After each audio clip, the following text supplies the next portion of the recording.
At the end of the year, you get a certificate saying what you know how to do, how well you know how to do it. The Core Plus certificates are tailored to fit what each student has been able to demonstrate and at what level. I take the Core Plus certificate, which has all of the skills that they need to learn laid out in it.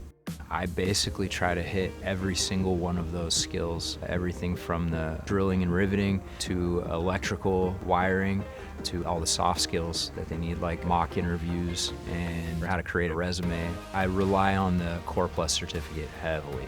The Core Plus Aerospace certificate benefits students by giving them an industry-recognized credential that is both recognized at the state and industry level.